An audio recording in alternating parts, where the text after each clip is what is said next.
நிறைய பெண்களுக்கு வந்து 35-40 வயது ஆகி கூட திருமணம் ஆகாம இருக்காங்க. அவங்களோட பெத்தவங்க அவங்களுடைய கண்ணீரை இப்பவும் சிந்துறத நம்மளால பார்க்க முடியுது. என்னுடைய மகளுக்கு இன்னும் திருமணம் ஆகல, இதுக்கு மேல ஆகுமா ஆகாதான்னு தெரியல. இந்த மாதிரி இருக்கக்கூடிய பெண்களுக்கு திருமணம் நடக்குமாவாய்? நடக்கும். பெண்ணுக்கு பெண்ணுன்னு பிறந்தாலே அவளுக்கு இலை விழும் அப்படின்னு அர்த்தம். அவனுக்கான உறவு இருக்குது, இன்னாருக்கு இன்னாரும் படைப்பு இருக்குது. அது என்னன்னா எதனால இந்த மாதிரி தடை நீக்கக்கூடிய விஷயம் வந்துடும். ஆனா அது வந்து சேராது. தடையை உடைச்சா சேரும். இவ்வளவுதான். சோ நம்மளோட சுமைன்றது அந்த பாவ மூட்டை, இது கர்ம பாவ மூட்டை. அந்த பாவ மூட்டை நீங்க இறக்கி வச்சீங்கனாலே நடக்கிறதுக்கு பாதை கிடைச்சிடும். பாதை கிடைச்சா 100 நாள் பண்ண சொல்லி 90 நாள் முடிச்சுட்டு ஜாதகம் பாருங்க, 100% மாப்பிள்ளையும் பொண்ணும் அமையும். இந்த மாலிக் பாய் என்னால பண்ண முடியும். அதுக்கு அவங்க நேரில் வந்தாலும் சரி, இல்லை ஃபாரின்ல இருந்தாலும் சரி, என்னால் பண்ண வைக்க முடியும். Malaysia, Singapore, Dubai, London, Australia, German, Canada, எந்த நாட்டில் இருந்தாலும் சரி பண்ணுறதுக்கு ஒரு உறவு.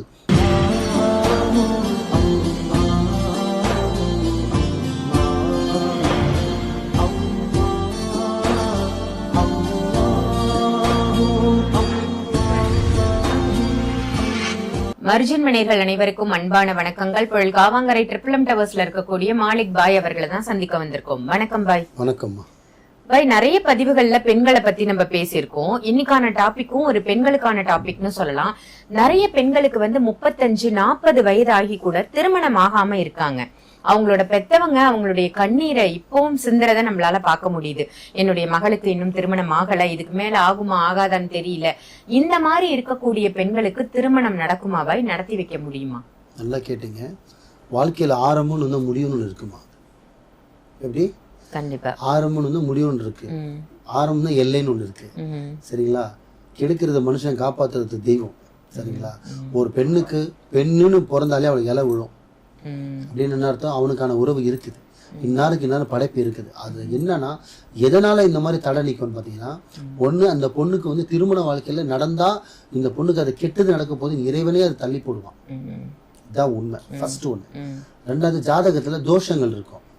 இந்த பையன் கல்யாணம்னா உயிர் பிரியிறதோ தருணம் வருதோ அந்த மாதிரி வந்து ஜாதகத்தால தடை வரும். ரெண்டு. மூணாவது, அந்த பொண்ணுக்கு கர்ம பாதிப்பு ஜாஸ்தியா இருக்கும். அவங்க அப்பா அம்மா பண்ண பாவம் யாரு தள்ள விடியும்? பொண்ணுங்க தள்ள விடியும். ஏன்னா முக்கியமா ஃபர்ஸ்ட் வந்து ஜாதக தடையோட திருமண தடையோட முக்கியமா எது இருக்கும்னு பாத்தீங்கன்னா கர்மா தான் இருக்கும். அச்சு அசராம இருக்கும்.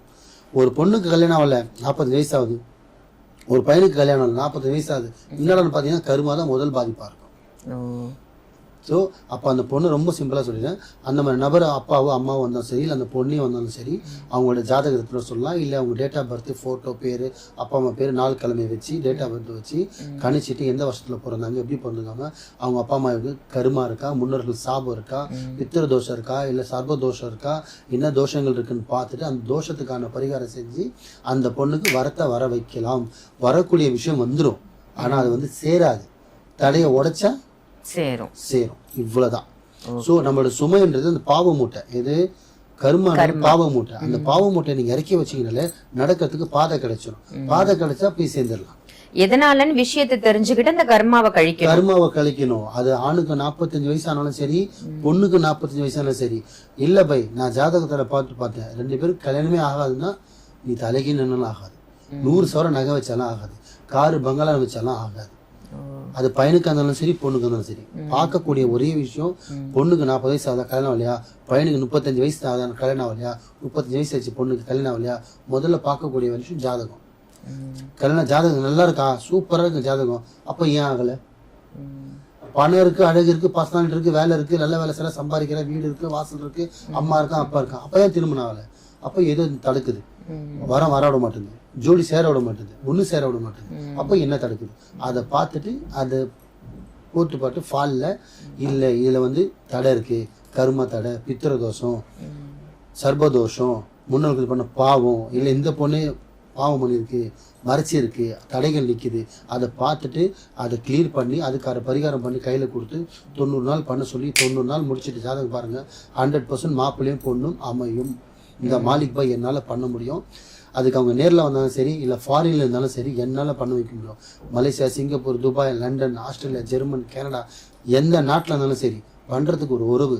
அப்பாவோ அம்மாவோ அண்ணனோ தம்பியோ யார் வந்தாலும் சரி, என் பொண்ணு கல்யாணம் விளையாடுறாலும் என்னால் பண்ண வைக்க முடியும், என் பையனுக்கு கல்யாணம் விளையாடுறாலும் என்னால் பண்ண வைக்க முடியும். ஆனா அவன் திமிர்த்தனத்துல வேணான்னு நான் ஒண்ணும் பண்ண முடியும். புரியுது. ஜாதகத்துல தடைகள் இருந்தா நான் மாத்த முடியும், அவன் வாழ்க்கையில தடை இருந்தா நான் மாத்த முடியும். திமிர்ல பண்ணிட்டு இருந்தானா அந்த திமிரியா அடக்க முடியும் மாலிக் பாயால. எப்படிப்பட்டது மாலிக் பாயால முடியும்? அப்படி இருந்தானா அவனை அடக்கி அவங்க அம்மா அப்பா பேச்சை கேட்க வச்சு அவனை கல்யாணத்துக்கு ஒத்துக்க வச்சு கல்யாணம் பண்ண வைக்கணும். என்ன ப்ராசஸ் பெருசு, டைமிங் பெருசாகும், ஆனா முடியும். நல்ல விஷயத்துக்காக இந்த மாலிக் பாய் எக்ஸ்ட்ரீம் லெவலில் கூட போவோமா, நம்பி வரலாம், பிரச்சனையே இல்லை. என்னால் முடிஞ்சது இறைவனோட அருளால் நான் செய்கிறேன். என்கிட்ட பவரோ ஒளியோ கிடையாது. நானும் உங்களை மாதிரி மனுஷன் தான். 3 நாள் பாத்ரூம் 3 நாள் எந்திரிக்க முடியாது. நானும் சராசரி மனுஷன் தான். என்ன அதோட வழிபாடாக வந்துட்டு இருக்கேன். 4 பேருக்கு நல்லது, 4 பேருக்குல எத்தனையோ லட்சம் பேர் நல்லது பண்ணிட்டு இருக்கேன். அந்த நல்லதில் நானும் சாப்பிட்டுட்டு இருக்கேன், வாழ்ந்துட்டு இருக்கேன், நல்லா இருக்கேன். எவ்வளோ பேருக்கு தானம் பண்ணுறேன், எவ்வளோ பேருக்கு அள்ளி கொடுத்துட்டு இருக்கேன். இதுக்கு காரணம் ஒன்று, நீங்கள் எதுவும் நிரந்தரம் இல்லை. அது நான் அறிஞ்சவன், தெரிஞ்சவன், புரிஞ்சவன். ஸோ நல்லதே நினைங்க, நல்லதே செய்யுங்க, நல்லதே நடக்கும். வாழ்க வளமுடன். சிறப்பு பாய். உங்களால வாழ்ந்த குடும்பங்கள் ஏராளம் ஏராளம்னு சொல்லலாம். அந்த அளவுக்கு நிறைய நல்ல விஷயங்கள் நீங்க தொடர்ந்து செஞ்சிட்டு இருக்கீங்க. இன்னுமே உங்களுடைய சேவைகள் தொடரணும் அப்படின்னு நான் கேட்டுக்கிறேன். அற்புதமான தகவல் கொடுத்தீங்க பாய். என்ன கல்யாணம் ஆகாம எத்தனையோ பேர் இன்னும் வீட்டுல இருக்கிறத நம்மளால பார்க்க முடியுது. 90s கிட்ஸ்ன்னே அத்தனை பேர் இருக்காங்க கல்யாணம் ஆகாம. அவங்க எல்லாருக்கும் விரைவில் திருமணம் நடக்கட்டும். நல்ல பதிவு கொடுத்ததற்கு நன்றி பாய். நன்றிமா.